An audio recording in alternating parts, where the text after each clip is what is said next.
y'all, with your boy Ancient Albatross here again with the Cypher Unlimited crew -1. Unfortunately, no Dean tonight. He's off having a lovely date night with his lovely wife. But aside from that, we have the ever lovely Spiggs 18 or Anthony. And just as a quick reminder, if you haven't already, be sure to follow us here on Twitch and subscribe to us over on YouTube. It is a great help for our channel. We really appreciate all the support we've gotten so far. But without further ado, Ancient, what are we doing here tonight? Well, Ancient, tonight we have a fantastic guest on. We have the wonderful Michael Diamond. And for those who don't know, Michael Diamond is the founder of the Old Ways podcast. The Old Ways podcast is a fantastic resource for actual plays and general knowledge on a wide variety of different tabletop RPGs. They have played many different game systems and have interviewed many prominent names in the gaming industry. With hundreds of episodes in their library that can be heard in podcast form or on YouTube, ranging from Made the Ascension, Delta Green, Star Trek Adventures, Cypher System, and countless other games. So, Michael, just say hello to our crowd here. Hey, how we doing? Thanks for having me on. Yeah, thanks for coming Michael. On. Welcome to the CU. Before we even get started, tell us a little bit about yourself and your gaming experience. Okay. So I started on some of the original D&D titles. So my first sort of memory gaming is when I was probably 8 or 9 years old, playing with little figurines and dice that you had to draw the numbers on, like paint, color in the numbers and whatnot. And then I played a bunch of board games like Hero Quest and other stuff when I was growing up. And then eventually, probably 13, 14 years old, my cousin Scott got a gift from his stepbrother, which was the player's handbook for Dungeons and Dragons. And we just had adventures and that sort of thing. And then I just continued to play and collect throughout high school and then beyond. It really just, I never stopped buying books and collecting them and running games and playing in games. And so it's just sort of been a way to escape, which is a super wonderful thing to be able to do. Yeah, absolutely. Hero Quest does not get the love that it deserves. That is a fantastic game. I played a ton of Hero Quest as well. Didn't they recently like remake Hero Quest, or did that? I feel like that was talked about and maybe it failed or it was too expensive or something. But either way, anytime I hear anyone mention Hero Quest, it's always in a positive light. I haven't read it or played it myself, but yeah. Yeah, let's dive into the next question. Yeah. They did reprint Hero Quest because I actually bought it for my boys like 2 Christmases ago. Nice. a new reprinted version. Awesome. But yeah, so Michael, your podcast and YouTube channel, The Old Ways, is a wonderful resource for gamers. Can you tell us a little bit about your show and what's the origin story to the show? How did it all get started? Yeah, so to sort of be a little succinct about what the show is, the Old Ways podcast started in 2019. It started upstairs at my house here in our dining room table. And really, it originally started with me wanting to record notes for the Call of Cthulhu game that I was running, which was a scenario that I was writing sort of in parallel with running at the table for a group of friends. We had just finished up a really long Star Wars campaign, and I wanted to do something different. I wanted to do investigative horror, so we sort of shuffled the deck chairs, and a couple players left, and then a couple players came in. I'm very fortunate here in where I live that I probably have 2 handfuls of people that I could game with at any time in person, which is not something everybody gets. Yeah. And so it's important to sort of point that out. And then I'm also fortunate enough to play with people who like to play in character. And so we continued to play Call of Cthulhu. I continued to record it. And then I was listening back to it and I was thinking, this could be listenable if it was edited. And I had to learn how to edit audio. And so I taught myself how to do that. And then we started really, really slow. I talked to the players about it. And, I sort of slowly and very carefully began taking over the dining room with microphones and with, a mixer eventually and that sort of thing. And it grew from there. And so eventually we were putting out 1 episode every 2 weeks. The vaunted days of two episode releases per month for the old ways, which does a pretty dramatic shift as it goes forward. And so we eventually, with the assistance and sort of prompting of a friend of mine, John Sumrow, he pokes at me enough. He says, "Hey, listen, you should open a Patreon and have people support you for doing this because you guys are really great."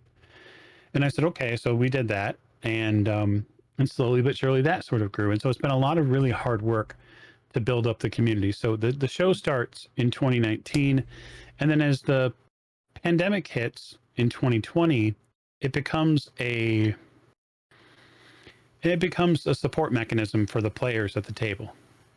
And then slowly and surely, we find out that when people are listening to this, they're listening to us because they want to escape what is going on. They want something different. And a lot of those people that listen to us early on are dispossessed gamers. Like, they can't get together with their friends. And so we begin producing episodes to air every week. And then once we started weekly episodes, we didn't miss a weekly episode for that show, except for a couple weeks of seasonal downtime until the show concluded 4.5 years later. If there was one thing that we wanted to do, was we wanted to get the show sounding good, right? Because it doesn't sound very good by comparison at the start, right?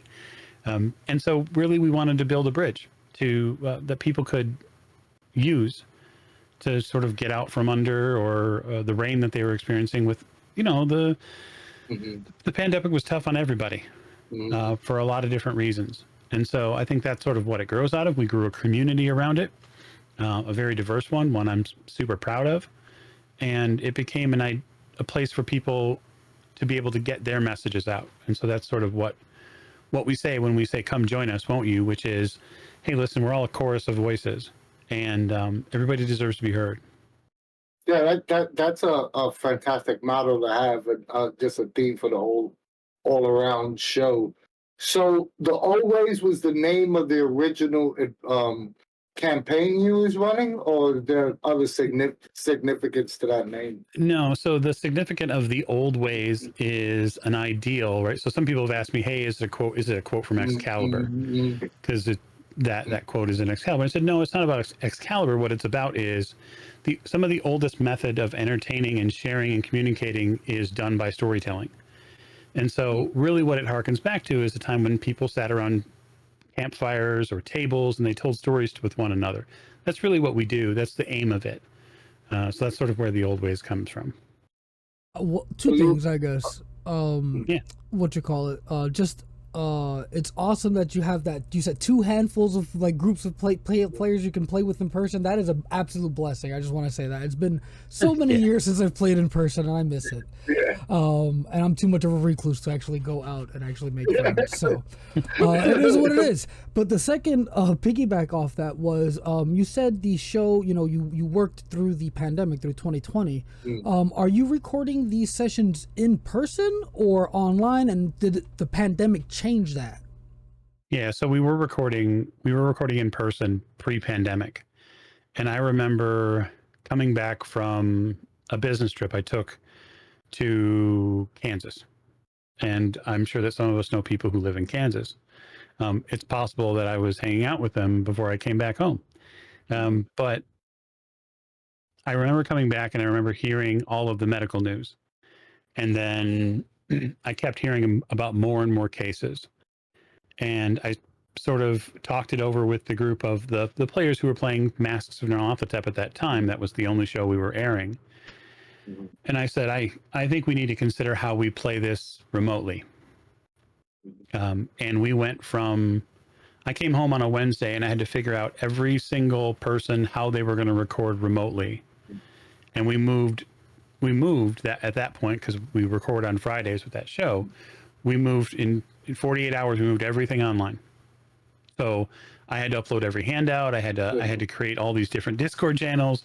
We had the Craig bot sitting in there recording, and it was a pain in the butt. But I think that the benefit of it was the perseverance showed that we could get through, and players really enjoyed coming to those sessions because entertainment was at a premium.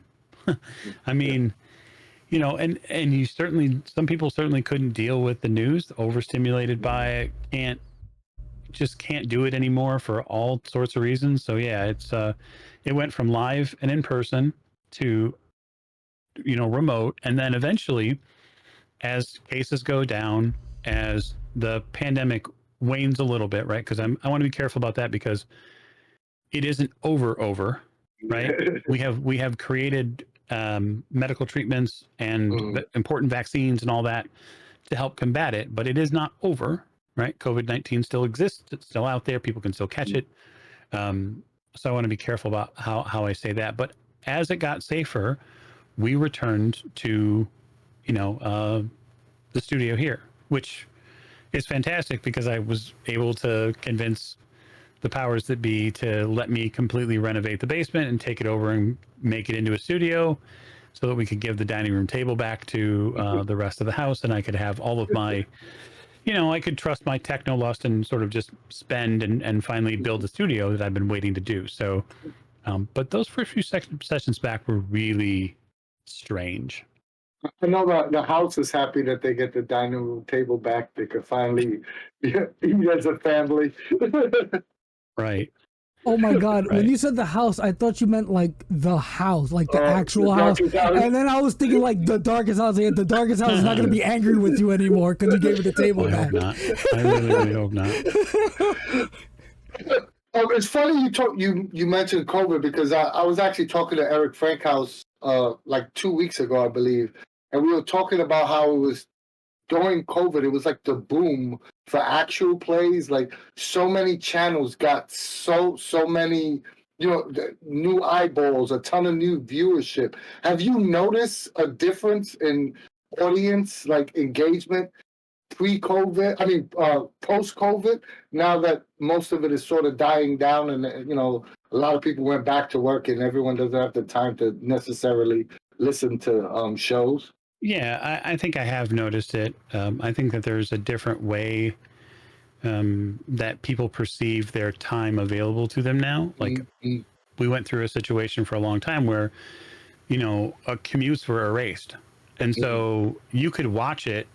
I could watch the numbers return every Monday morning as the hours go, as traffic would build on a regular non-pandemic day. Like, okay, well, hey, here comes our listenership, right? And so, yeah, it changes. But the great part about that is that you can look at it two ways, right? You can look at it as, oh, the numbers have gone down, or you can look at it as a growing opportunity and say, okay, what do I need to do? Do I need to change something? Do I need to offer a show at a different day? Do I need to time things up differently? Do I need to go to a visual market like a YouTube or like Twitch or something like that to find a new audience?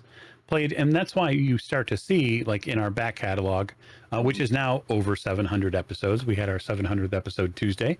Congratulations. Thank you. Huge accomplishment for our cast and editorial staff. But I think that's when you start to see us sort of change what we do. Like, right, we start plugging different games in.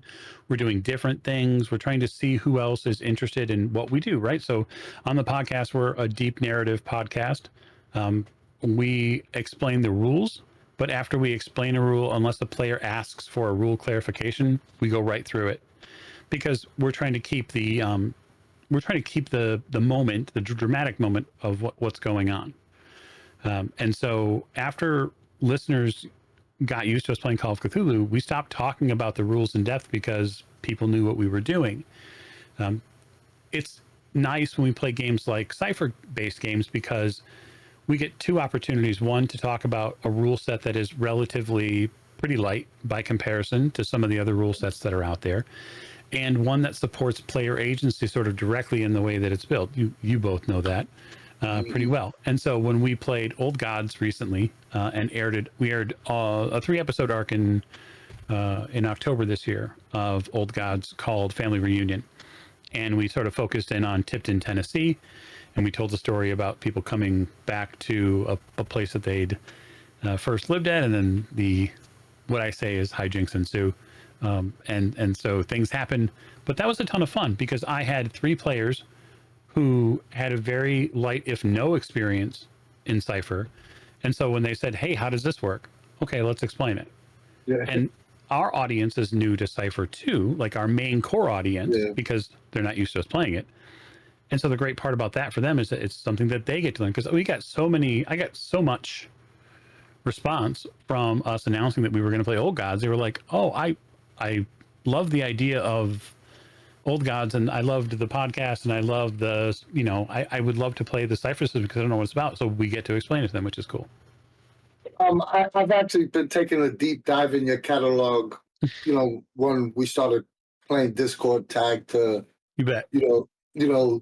And you do an excellent job of explaining rules, because some of the games that you're playing, I have no personal experience in, and I think you guys do an excellent job of, when a rule comes up, being able to explain how's it function, and then just go back to the narrative and move forward.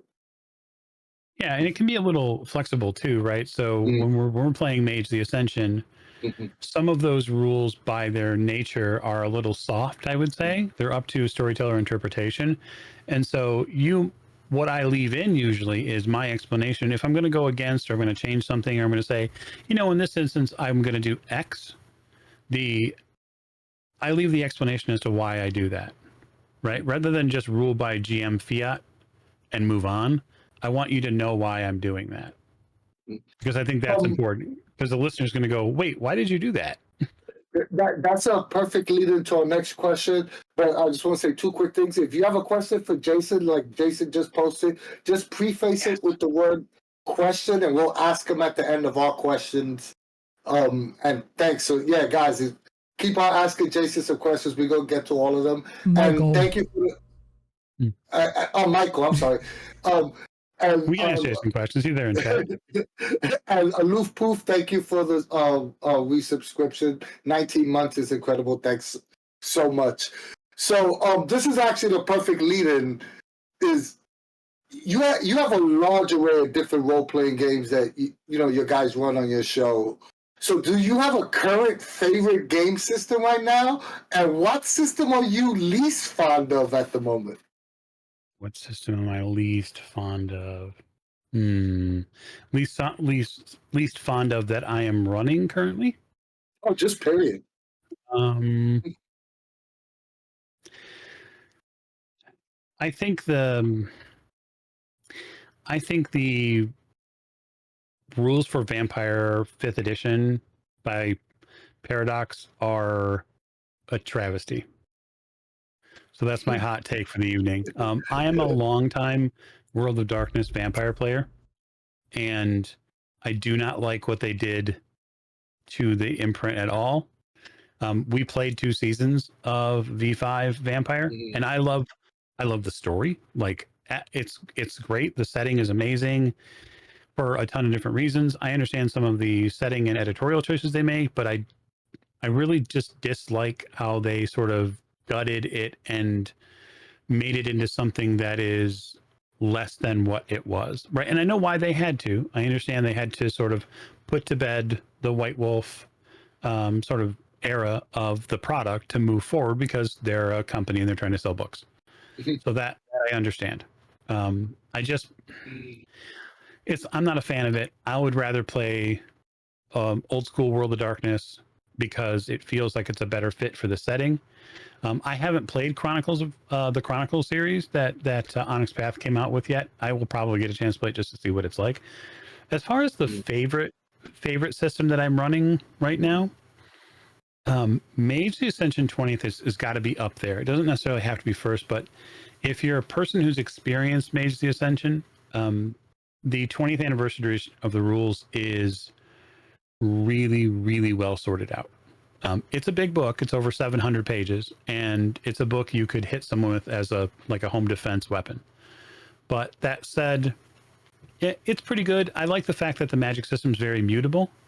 So imagine, if you will, that you have access to sort of forces of the universe. And the question is not, hey, what spell are you going to, or what ability are you going to utilize? The question is, please, what do you want to do? How do you want to make it happen?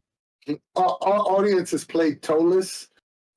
pretty much. So we're not scared of 700-page books. Yeah, no, I'm with you, but I think the thing that I like about it is that the magic system is so freeform that as your mage grows, you just have the ability to affect different things and then see how different spheres of magic interact with it. It's really fun.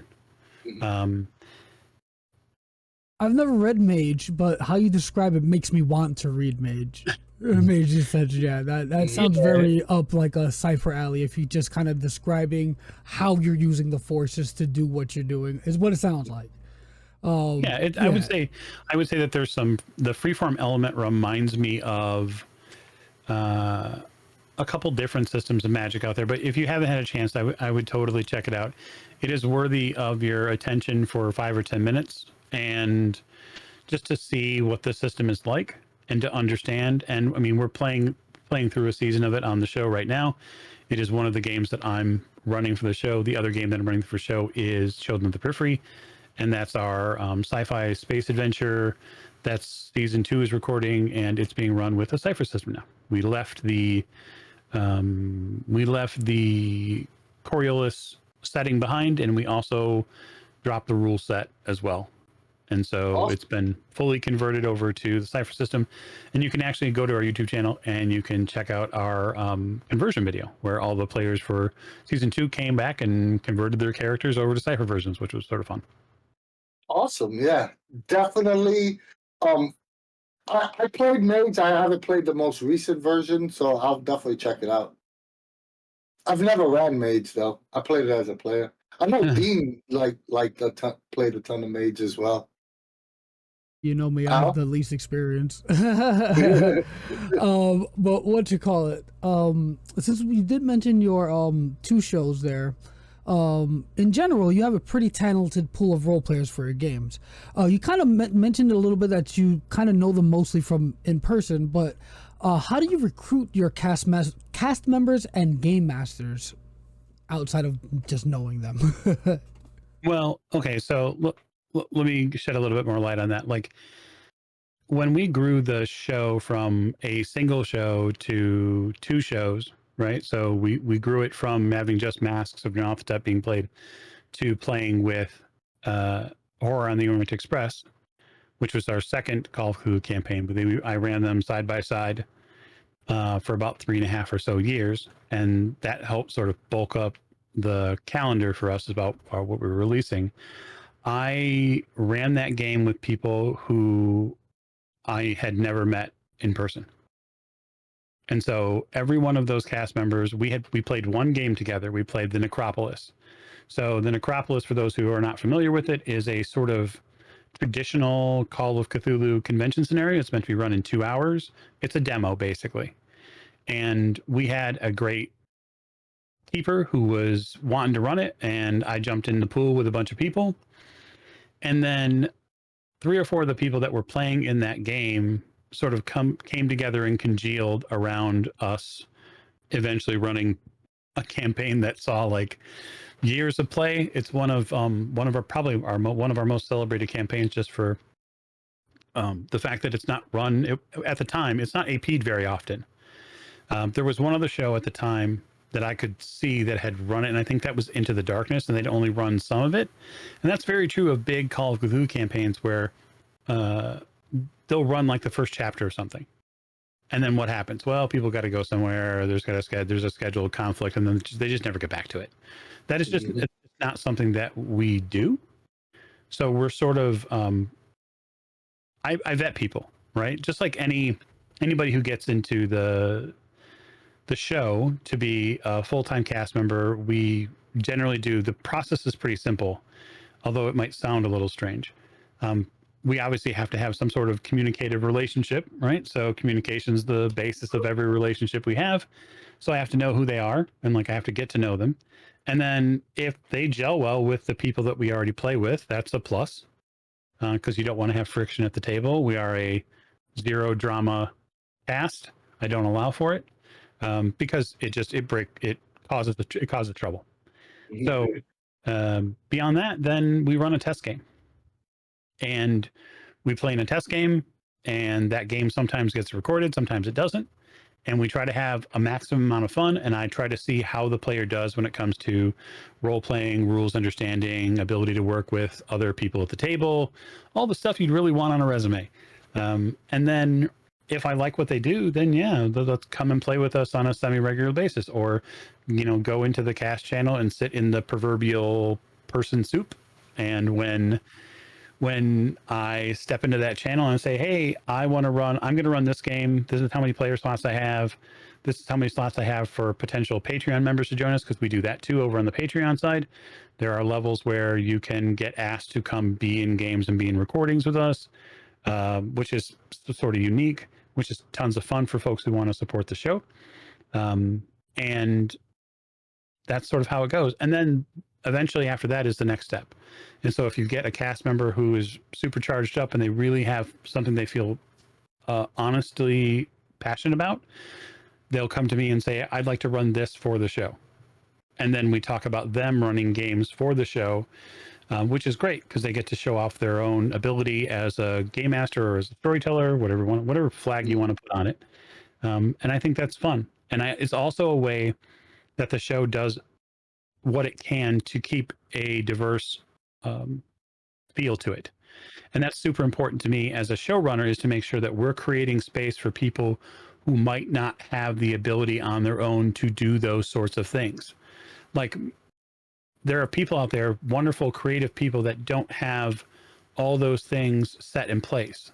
And so what my job is to, when those people come my way, or they talk to me, they message me, or they email me, or get a hold of me on Blue Sky, whatever, and they want to talk about getting their product or an idea they have, it's my job and responsibility to make that space possible for them if it's a right fit. And I think that's a really important job for somebody who is a regular old white dude. So it's super important. It's something we have to remember, right? It's the Spider-Man line, right? It's Uncle Ben. Great power, great responsibility. Maybe they're not great, but you got power and platform, and so that means you got to do the other thing. Well said. Well said. You this is actually a great leader that, you know, as the showrunner, producer, whatever title you want to call it, you know, behind the old ways. Do you have any advice that you want to give someone wanting to start a podcast or a YouTube channel? And what are some of the pitfalls they could avoid before getting started? Yes, if you are interested in doing this for money, stop. Amen to that. I second that one. Stop. So podcasting in general, or APs for that matter, remember, I would just caution you this. The thing to understand about an actual play is that it's a niche audience. So there are some people there are people that we know that love gaming, right? There's an even smaller part of that pie of people who love gaming that will listen to other people gaming. There's an even smaller part of that pie of people who love gaming, who will listen to gaming, who will support you financially. And so if your plan is to become the next Matt Mercer, or your plan is to become the next Dimension 20, I'm not saying it can't happen. I'm just saying that remember, there's a lot of things that have to go right for that sort of thing to happen.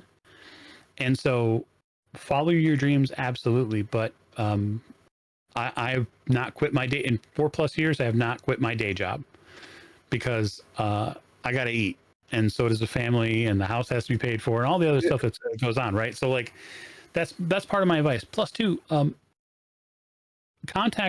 listen to other shows, and talk to the people who run those shows, and ask them for advice. Like, ask them, hey, where would you start? What would you do to get out into the world? Right? Like our original shows, the first few episodes, there's a sound mea culpa. It's literally our introduction is me apologizing for our sound. And that's because we weren't ready to be in a, quote, professional audio environment when we started. And I took a lot of bricks to the face from people who were like, you sound terrible. And we do. And it's okay. And the reason I left it up was not because I couldn't go back and fix it. I could. But I leave it up to show people that this is where we started, and here's where we are now. And it's important to understand that there's an arc. Nobody comes out of the gate completely polished and completely without, I don't know, scuff marks. It happens. You're going to have to understand how it works. And then my last piece of advice would be don't overcommit yourself as far as your energy goes, right? You have a finite amount in the tank. And if you burn the midnight oil just to get this done, and then you don't get the response you want, it can be very deflating. I have spent a long amount of hours editing in my basement by myself to produce a show because it's my passion, right? Those are sacrifices I was willing to make. Remember that if you want to get to where those shows are, you will have to make sacrifices. Some of them will not be fun. So I would say go for it, but jump off the ledge with caution. Don't worry, Michael. As far as quality goes, we've been doing interviews for 5 years and we're still not ready. That's okay. I was laughing for two reasons. Because when you gave me that first piece of advice, I said in Twitch chat, because I had to say something immediately because it was hilarious. It was the realest piece of advice we've ever heard from a guest, like right off the bat. The realest. No, I don't think anyone's led with that. Like, I don't think anyone has.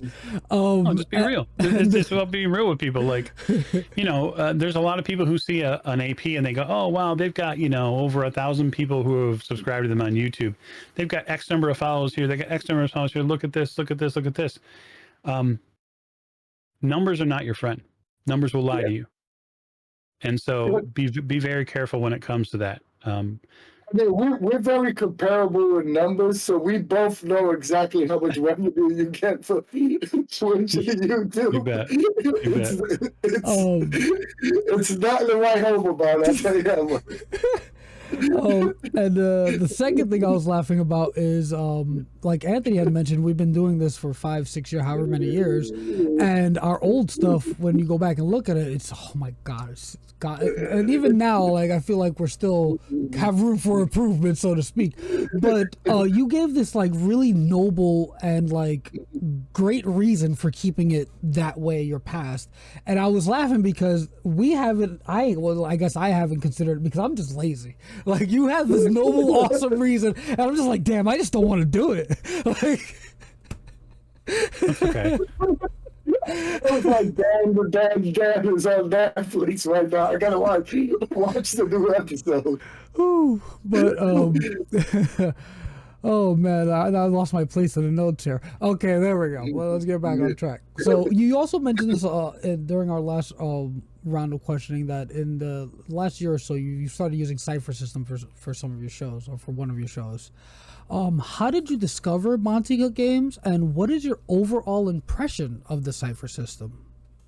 I discovered Monty Cook Games. Well, I was obviously Monty Cook back from when I was playing D&D. We played a lot of Planescape, and so we knew pretty well about Monty Cook and some of the titles that he had created over the years. How did I find out about the Cypher System? I found out about the Cypher System right as the Numenera Kickstarter was ending. And at the time, I was too broke. I was too broke to back it. But I was really interested in it. And so I joined a community on Google Plus for it. I remember early on. And I began hearing stories and making friends. And then I got into a hangout with a few people. And the hangout at the time was called the Secret Cypher Society, and there were 10 or 12 of us in there. And Charles was in there, and a couple other folks. Tammy was in there, and they would just like ask us questions, and they would get just like rolling feedback. Right, we were their guinea pigs for some stuff, or we were just friends or whatever. And then I remember going to Gen Con the following year, and with the Strange, and I ran Eschatology Code at Gen Con with folks that have been my friends for 10 years. And that's really like the first link I had to it. I ran a Numenera game at home for my kids, and it was like our family game for a little while.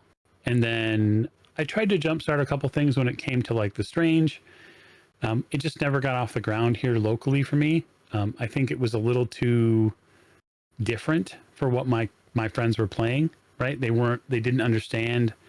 And then I'm one of 2 limited license holders for Numenera. And so I have a novel set in Numenera, and that's called Agents of the Beyond. And I enjoyed writing it, and it was fun. It's one of five published novels I have. So before I did the podcasting thing, I did the writing thing, and I have some sort of 20s era pulp, Lovecraftian pulp stories, kind of in the vein a little bit of Indiana Jones with a little bit of Lovecraft in there. But after I stopped writing, that's when I sort of started the podcast up. But yeah, go I ahead. was going to say, where can those novels be found and purchased today if anyone in the audience wants to find them? Yeah, no, you can go on Amazon. I mean, I have an author page on Amazon. You can find them. You can go buy them if that's what you want. I love them. I probably would not. I don't think they're the height of my creativity. They were edited, which is nice. And then I got. Now I gotta buy a Michael. I've got. I got a couple of friends. I have a friend who's a photographer, and I had a couple other friends locally here who stood in to do the book covers. So the story in basis, the series story is about a man named Julius Gotham, who is a graduate of Brown University in Providence, Rhode Island, and he gets essentially a mysterious letter that sends him on a journey to the Himalayas to recover a lost artifact, which is essentially the beginning of all of his problems in life. So it was fun, and I like writing. I haven't done any long form writing in a long time, just because, frankly, we're a little busy now. Last year at the podcast side, we released 195 episodes, and so that's a new episode every 2.5 days. The clip that we're at generally now is between 10 to maybe 12 or 14 episodes a month that you'd get from us. Yeah. Well, what's your overall impression of the Cypher system? Do you like it? Do you think it's is it a good system to podcast? Actual play on? I think you can AP Cypher stuff pretty well. We've actually recorded about 10 episodes now of the season 2 of our Children of the Periphery campaign, which is Cypher, and I think the players really enjoy it because they hold all of the narrative weight. And I have a really great crew of players that they're different. Each one of them is very different in the way they approach problems. They stay in character, which is great. But then also they are getting to they're learning to love, I think, GM intrusions. I have probably been a little light on intrusions, like in the first few episodes, just because I'm trying to give them a chance to breathe at first. They've got an awful lot of problems when the season opens and that they have to deal with. But my impressions of it, as far as the AP side goes, is that if you are strong narratively from the game master's chair, and you are playing with people who are willing to take the stick and run with it, then you're probably in a good position, right? As an experienced Cypher GM, I could give you a slight bit of advice. Throw in a good intrusion every once in a while, so that, because all intrusions don't have to be negative, they're just a change in the narrative. So if you offer them the intrusion, make it scary, and then make it something extremely positive, that might change their viewpoint on intrusion. Yeah, it's interesting. One of our players got the opportunity at GameholeCon to play a few more Cypher games, and I think it gives them a better, the more you play a system, the better you get a handle on what it does. Like right now, the mental side project that I have for Cypher is, and I'm sure someone has done it because it's been 10 plus years. I have the pins to prove it. It's been 10 plus years. I love the BattleTech setting. The story, the lore is fantastic, right? The only problem is that as far as an RPG goes, there isn't a good BattleTech RPG because it's a minis-based game. Now, FASA put out back in 92 or 89 or whatever it was, they put out Mech Warrior 2nd edition, and that is it's okay, but it's not modern at all. And there are tons of holes in that system.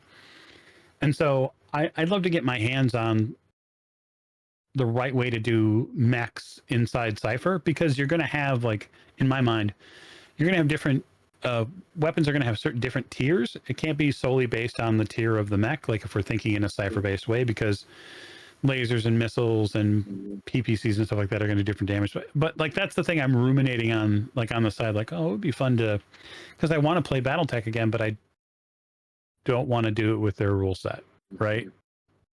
Like, I grew up playing Robotech. Oh yeah, no, for sure.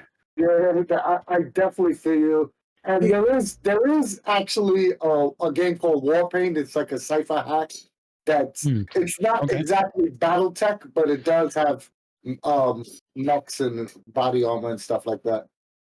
Yes. Yeah. I mean, I took a look at I took a look recently at Lancer, just because it was new and it was mecha, but I don't think it does what I need it to do.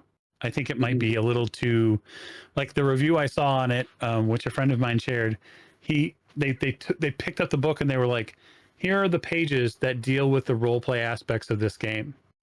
Here is the rule set for you to do damage. And I was like, oh, okay, yeah, no, I don't need that. I don't need another 400-page tome to tell me how to do damage. There's also another one that you could pick up on Amazon, or I could get you in touch with the creator. Is Mecha versus Kaiju. They also have a Cypher system version. Oh, okay. Yeah, that may be fun. It's not BattleTech itself, but it does have. Oh, that's okay. Yeah, it does have a concept of mech suits and all that. Cool. If someone wanted to start listening to the show, right, whether it's the podcast or the YouTube channel, where do you recommend they begin? Like, where do they start? And do you have a personal favorite show on the channel itself? Oh, yeah, you're going to force me to pick children, huh, Spiggs? Yeah, we make the tough decisions. Tough choices. Okay, so I will just say, to modify your question, you could also watch us on Twitch, because we're over at twitch.tv/theoldways. That's where we're running Shadowrun. I love Shadowrun. I love playing in it, and I actually get to play in that game, which is fantastic. Run by an amazing friend of mine, Leko, who does some super stuff with our Shadowrun. We had 10 or 11 episodes of it in the first season. We're on a little bit of a break, but we'll be back for season 2. I think that it purely depends. So when you ask that question, not to be a hostile witness, but I would ask, what are you looking for? If you are looking for investigative horror, then I would recommend you start with our Horror on the Orient Express series. It is a grand European campaign. It begins in London and turns all the way on until Constantinople. It is a 5-person player team, and there are some amazing brushstrokes we get a chance to work through when it comes to historical items. The cast is fantastic. That's not to downplay any of the other casts, obviously. If you want to hear us from ground zero, then you need to listen to Masks, because that's where the show starts. That's the game at the dining room table that eventually goes through COVID and moves to the basement studio.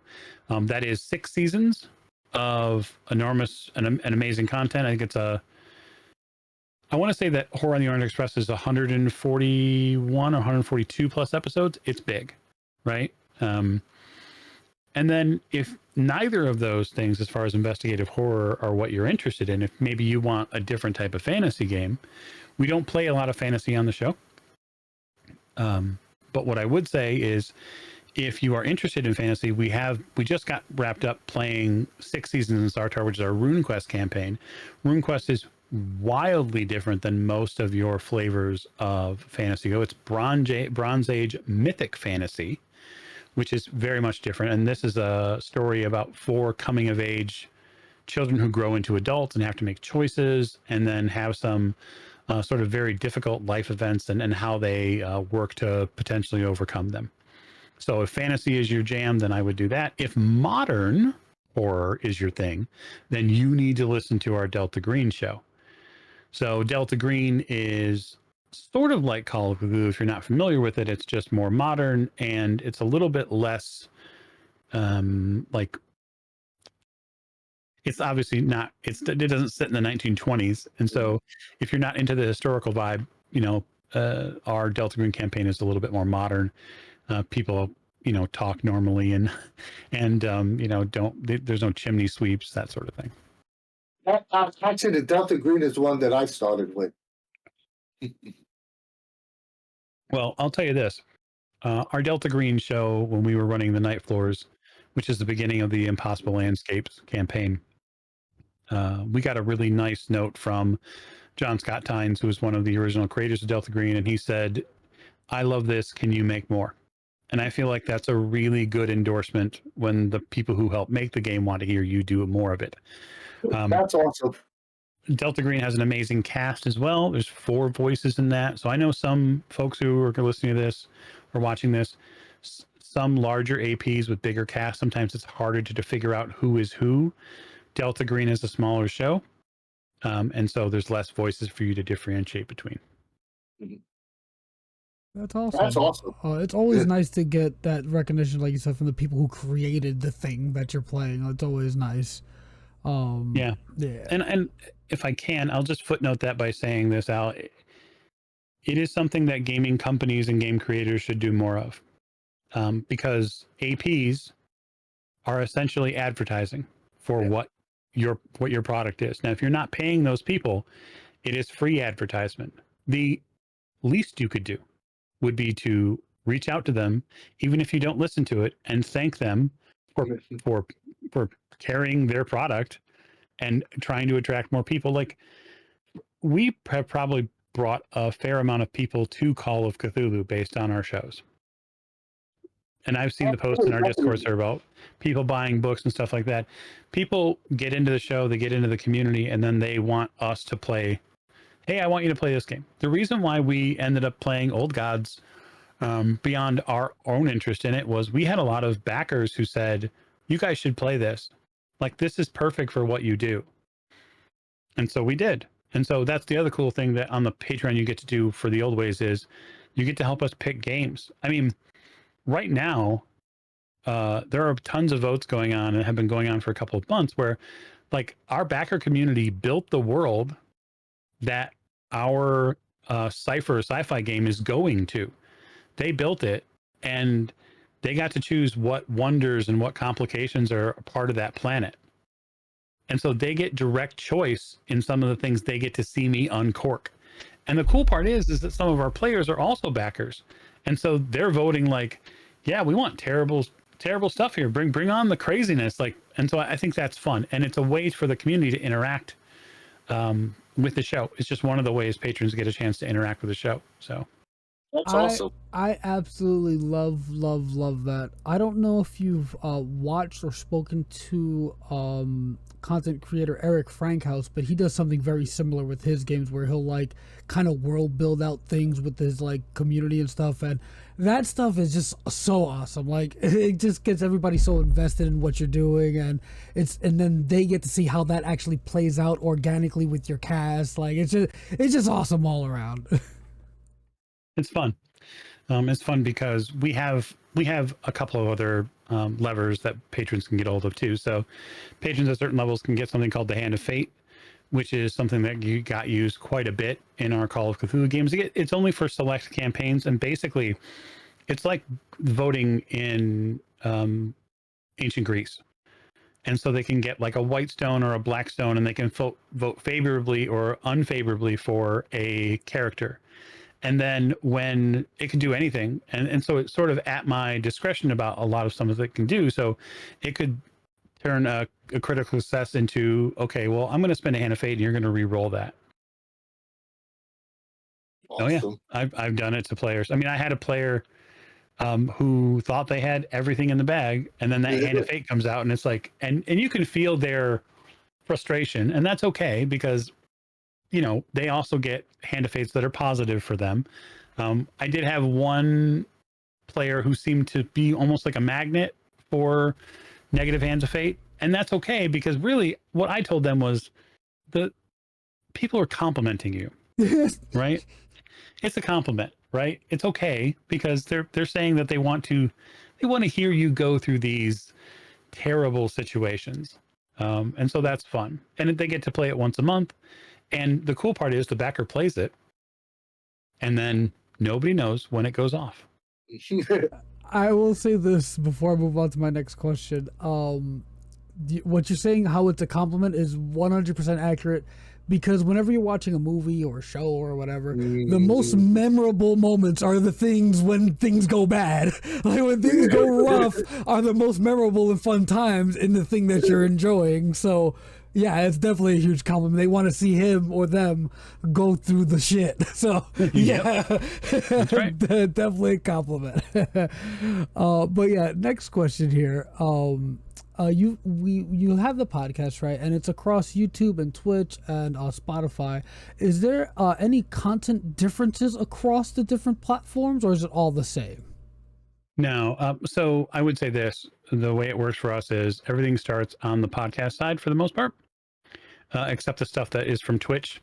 We record on Twitch, and then obviously we do the video on demand download, and then we resync it for YouTube codecs, and we upload it to YouTube. That's Twitch to YouTube. That's really the only thing. And then from the podcast side, everything is released via the podcast feed, RSS, etc. And then that goes to Apple and goes to Spotify and other places. The only difference would be the Patreon side exclusively gets, of course, every podcast, and it also gets them without any ads. And so if you're a person that can't stand ad interjection, then literally $3 a month allows you to support the show, get the Patreon RSS feed, and then all of the Patreon only shows. So we have an entire series called Teens in Space that was played with the Kids on Bikes system. Storyteller Miranda ran an entire season of Teens in Space, and it's only on the Patreon, is the only way you can get it.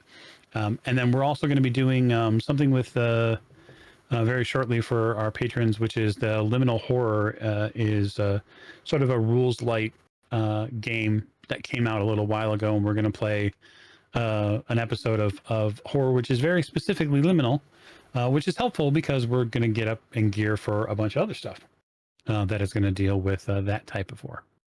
That's awesome. I love Teens in Space, and I love Kids on Bikes, Teens in Space.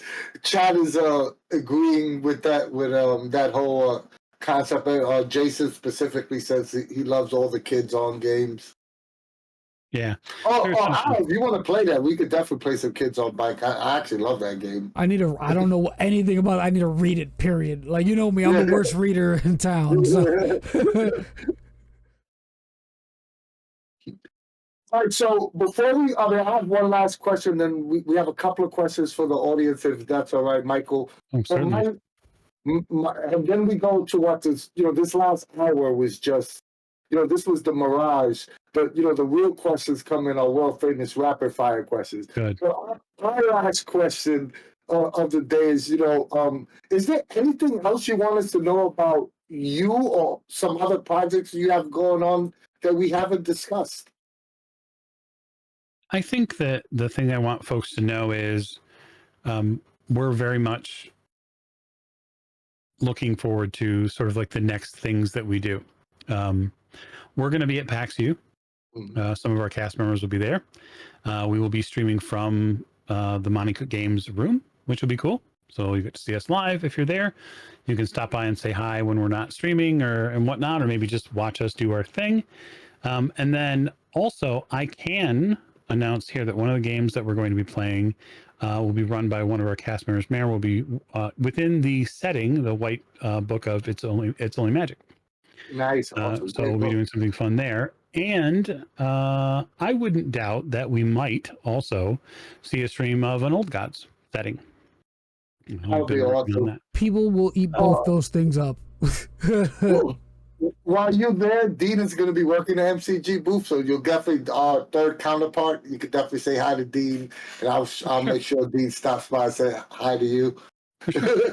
Yeah, and who knows, right? We've got a lot of other irons in the fire. That's something that, like, I guess it's important that people also understand about what the Old Ways does. Is we're always working on something. Like the Steam engine does not stop.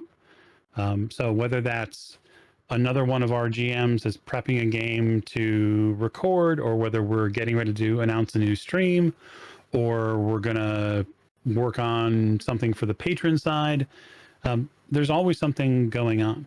And if you're a listener or a supporter potentially that wants an active community and wants to support a show that gives its support back to those communities, especially communities that need now more than ever support and shelter from what may or may not be coming in the future for them, we're a show that does that. And we sort of do it unabashedly. So I think that's something I want your audience to know. And that's something great for them to hear and greatly appreciated. You want me to ask the first chat question, Jason? Jason C. Shadowmane asks, in your Game Hole Con interviews this year, you did some improv style narrative games. Where did you get that idea for that? It happened in the moment. So I think that one of the things that I've been working on for a while is sort of the improv side. As somebody who's a planner and an outliner when it comes to creative content, being more improvisational is sort of something that I know that I can work on and get better at. And so we were having the talk before Charles came on the show, and Tammy and Kate said something to me upstairs, and they were like, make Charles run a game, make Charles run a game. And I said, well, okay, well, we'll see what happens. Right. And so we go down to the studio side where we're getting ready for the stream. And I turned to Charles and I said, we're going to do an interview and then we're going to play a game. And he was like, okay. And we just jumped into it. And then I came off the idea of this. I said, let's think about two people stranded on a planet. And then let's interject something that is completely and wholly ridiculous. And that would be like a 20-foot large black chicken. And that chicken would look at them like they were food. And so I chased them up a mountain, and we got a chance to go through a bunch of different basic Cypher system, back and forth, sort of some of the rules. And that the idea was to be educational and fun, and hopefully we hit somewhere close to those marks.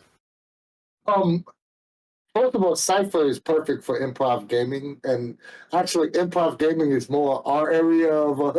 That's what we tend to do is majority improv gaming.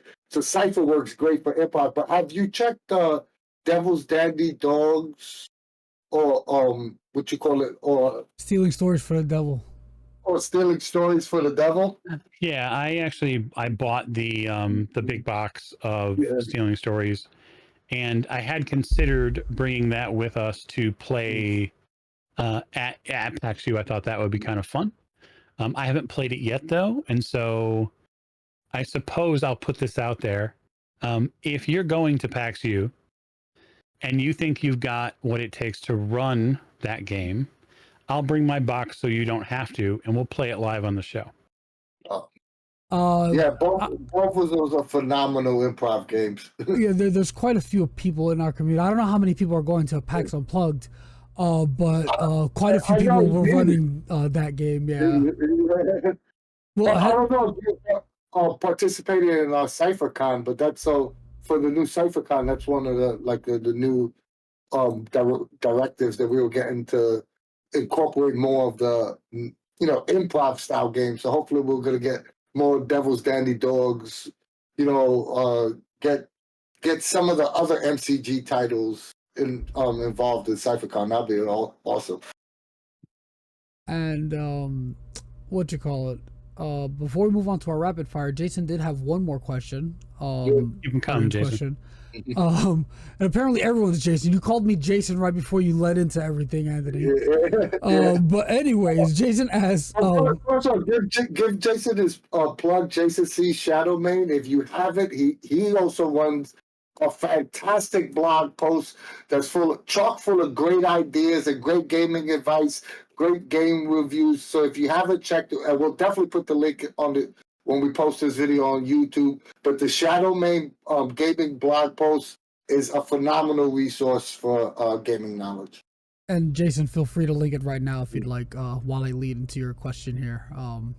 But he asks, what TTRPG do you feel lends itself best to actual plays? I guess amongst those you've played. Best. Best. So best is sort of a relative term, and I'm not going to dodge your question, Jason, but I will just say best is, I guess it's my opinion, right? So I think that if we're truly talking about an actual play, if we're talking about something that is more narrative focused, then the thing you need to have is a majority of the rules either be so simple that they can be easily ingested by anybody who's listening, right? So that'd probably be a vote more in the, Cypher or rules light camp. I don't know. I mean, I find once I know the rules, they're relatively simple. But again, that's my perception of it. So point blank, there's a game system called Cthulhu Dark, and Cthulhu Dark was made because they wanted to play. The creator wanted to be able to do Cthulhu style stories without the need for a big character sheet. And in Cthulhu Dark, there are very few dice. They're all D6s. I think there's 2 or 3 of them at best, depending upon the style or what type you're playing. And I think the original PDF is like 4 or 8 pages. It's very tiny. Yeah, the rules are very simple. You have a human die that is a D6. That's sort of what you roll for your rules adjudication. And then I think it's a 4. A 4 is success with some complications. A 5 and 6 are, obviously a better success. You have an insight die. And so that is when you experience something that is mythos related, you roll that. And then everybody starts with 1 insight. And when you roll the insight die, if it goes up, if it's higher than a 1, your insight goes up by 1, and eventually it tops out at 6, and that's when you sort of just are you completely lose it. There's way more intricacies to some of the stuff that I'm talking about, but the rules are very, very simple. It's written by a gentleman named Graham Walmsley, and it's out there too. You can get it. I think All Rolled Up has the physical version of it. There's the PDFs are out there. Graham's a fairly prolific creator, and he thinks a lot about game design and sort of how games are used. I would say Cthulhu Dark has got to be up there too, just because really all you're doing is just having the narrative story back and forth. The rules stay at the table, and that gives you a lot of breadth, right? So that's probably my answer. I need to check that one out. I haven't even heard of Cthulhu Dark before. And he said it's 8 pages. That's right up my reading attention span. Yeah, well, I don't think that's just you though, Alec. I think honestly, and this again, my opinion. I think as gaming has progressed, there is not as much of a need for the massive tome of rules anymore. Mm-hmm. I think a lot of that can be boiled down to setting, and so with Cthulhu Dark, there is no setting at all. It's just an explanation of the rules, so it's very light as far as what it does. I think that, and then clearly Cypher is fairly direct. Mm-hmm. There's a couple different I won't say flavors, but there are things that you can bolt onto it to do other things, obviously. But if you're just playing a very, very simple game that uses the Cypher system, you can probably get a good AP out of it. We'll find out. Well, we'll find out in about I don't know, next week when the first episode of our Children of the Periphery season 2 airs. So we'll see what people say. If I was a betting man, I would say that it's going to be very successful. I personally think that Cypher system lends extremely well to actual plays. I think the minimalist rules and the players controlling the narrative are both things that really work well for stream games and actual plays, because it keeps the pace of the game and the narrative flow going forward constantly. And I just think that works well in actual plays. Yeah, I agree, Spiggs. I think the thing is when I have to stop everything, when everything has to stop on an AP for me to look up a rule, then all the tone and all the pacing, everything just dies right there in the room. Mm-hmm. And it's hard to get back sometimes. Yeah. And I haven't played any D&D in over 10 years. For a ton of different reasons, right? Part of it is the choices the company chose to make. I don't agree with them, and so I don't support them financially. I think that's super important. In a society that we live in, you need to speak with your dollars, that's when people sit up and take notice. And so we don't support them. But also, too, I don't want to sit and argue a rule set back and forth during combat. It's no fun. I did it for however many years, and I just got tired of it. I got tired of having the constant back and forth. It felt like being in a courtroom with a table full of lawyers, and it's like, can we just get on with this? Two quick things before we go to our world famous rapid fire question. Sure. One, when Al said that was writing his wheel, it reminded me that we used to say Al was a lasers and feeling kind of guy. He's a one-page rule guy. You remember when Dean said that a long time ago? That is me. That made me think of that. And two, when you brought up the Google, the Cypher System Numenera Google chat boards, the Google Plus chat boards, I so remember that. And that's how I met Dean, our third co-host on this show, from those Google chat boards. And then I invited him over to the Cypher Unlimited Discord. The rest is history. So I definitely felt you there. And now, are you ready for the world famous rapid fire questions, Michael? This is where we take, you rip into your soul, pull out your essence. We stretch it on the table for the whole world to see. Are you ready for this world famous rapid fire question? Yeah, bring it on. Let's go. Question 1: player or GM? Player. Pull punches? That's an answer. Pull punches or TPK? TPK. Nice. Online or in-person game? In person.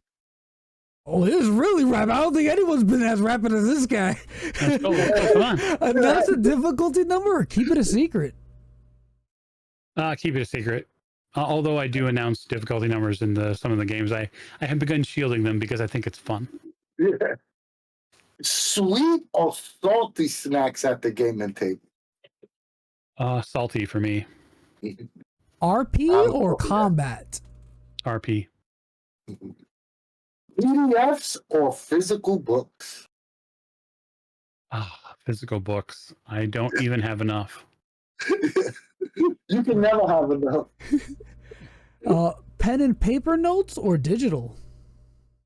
Okay, so digital notes, because they stay, when you spill something, they don't get obscured, right? You can't get salsa on the notes and still read them. When they're in digital, they're safe. I think you're the first. Sorry to interrupt the flow of the rapid, but I think you're the first person to mention digital as their preference for that reason specifically. Amazing. He had me at salsa. Salty. Any game that got salsa and chips, I'm going regardless. Pre-written adventures or original content? Original content. Nice, awesome. You survived the world for any brothers my question. And in record time, I might add. Even with our interjections. Yeah. Oh, but yes, thank you so much for coming on. This is a fantastic talk. We got some wonderful insights into what you do and how you make your channels run. Hopefully our audience gained some insight as well. Yeah, this is splendid. Thank you so much. Yeah, absolutely. Go ahead. So where can they find you on social media or audience?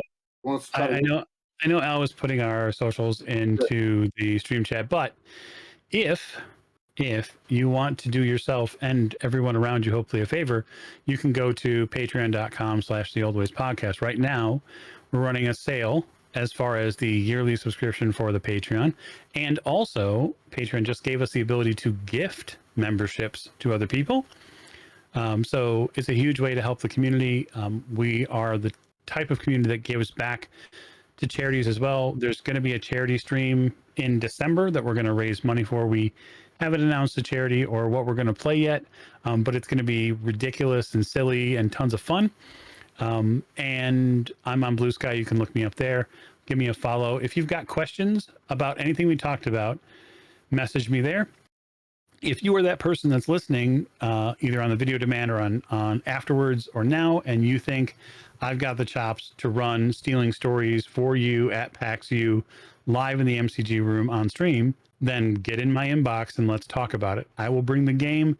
You can run it for myself and maybe a player or two, and we'll have a ton of fun. It's a fantastic game, and I'm sure once someone in our community will definitely take you up on that. And I'll definitely be watching the stream. Good. That sounds so awesome. We have a special announcement to make as well. If you want me to kick it off, and then you I'll mention it. I'll mention it. So starting tomorrow, I believe I don't know what time exactly, but either way, tomorrow and then tomorrow's Friday, and then on Monday and Tuesday, we'll be having an AMA on the server like we have been doing, a text-based thing with Montague Games, and they'll be answering questions about the Darkest Woods, their latest backer kit thingy. It's like the companion piece to the Darkest House, so it's, instead of a house, it's the woods, and it's definitely shaping up to be a great, fantastic project, and they will be on our Discord answering questions. You'll be able to post your questions either tonight or tomorrow morning, depending on when I get to it, but you will be given access, and we'll have a post on this Discord server, on the Cypher Unlimited Discord server, about how to access said forum, but it's just the exact same way as before. As long as you're verified, you'll be able to see it and post your questions. And starting on Friday, at some point, the MCG staff will be around to answer said questions. Yeah, just more specifically, if you're still on the fence, because there's still 8 days left in this backer kit for the Darkest Woods. If you're still on the fence about backing the project, or if you backed it already and you have some questions there, definitely head on over to the Cypher Unlimited Discord server. It's running for 5 days. Sean K. Reynolds, the entire MCG design team, as well as Bear Waiter, the lead lead graphic artist, and and Charles Ryan, the COO, will also be answering questions. So it's 5 days, guys. You want to ask anything you want about the Darkest Woods, you have the entire design team there responding to questions. So that's everybody that's involved in this book. So, definitely take advantage of that resource, because I know I am. And if anybody that hasn't been on the Cypher Unlimited Discord, that our AMAs, we have some pretty outlandish things. So even if you don't want to ask questions, it's just funny to read the questions that were already asked, because some of those are doozies as well. Definitely check it out. Like Al said, it starts tomorrow, but it's running to the following Monday. So it's 5 consecutive days. The only thing is that on Saturday, Sunday, you can still ask questions, but Sean K. Reynolds, one of the main designers for MCG, will be the only one answering questions on that day. But for the rest of the other 3 days, it's the entire MCG design team. Very exciting stuff. And Michael, thank you for coming on. We really appreciate it. The Always is a fantastic podcast and resource for gaming. So once again, if you haven't checked it out, please do. We really like the work they're doing, and we want to highlight that. And you're welcome back anytime, Michael. Absolutely appreciate it. And I'm certain we'll see folks at PAX U, and I'm certain we'll talk soon over on Moonbeam as well at some point. Yeah, absolutely. If you like us and you like what we do, join the Cypher Unlimited Discord server for all things Monty Cook Games. We have the largest fan-run Discord server for everything MCG. We have games being played daily, great discussions being had on every product that MCG makes, so please go check it out. But if Discord's not for you, join our Facebook group. Not as big as our Discord, but still great conversations being had there daily. Our videos and streams are always free, but if you want to help us out financially in any way, give us a little donation on Ko-fi. It helps us out with giveaways, AMAs, and CypherCon, and all the things that we plan going forward. Or give us a sub here on Twitch, or like, share, and subscribe on YouTube. We're still trying to build both platforms simultaneously, and any help you could give us would be greatly appreciated. Or go to our online call and pick up some cool Cypher Unlimited merch, like this Cypher Unlimited hat. I don't think you can get the CypherCon hoodie, but you can get the new last year's CypherCon hoodie if you can. And last but not least, we love I messed something up, Al? No, I was just agreeing with you. Just that you Yeah. can't get that one anymore. You can still get the new Yeah. design, but that one Yeah. was gone a long time ago. Yeah, That was the OG. version. Yeah, that's the OG. Yeah. That's the CypherCon beta design. But yes, again, thank you so much, Mike, or Michael. Sorry, I don't know if you like being called Mike, but Michael, Okay, thank you for coming on. It was a blast talking, and thank you everyone in the audience for coming by, chatting it up. And as usual, from us at the CU, we will see you later. Peace.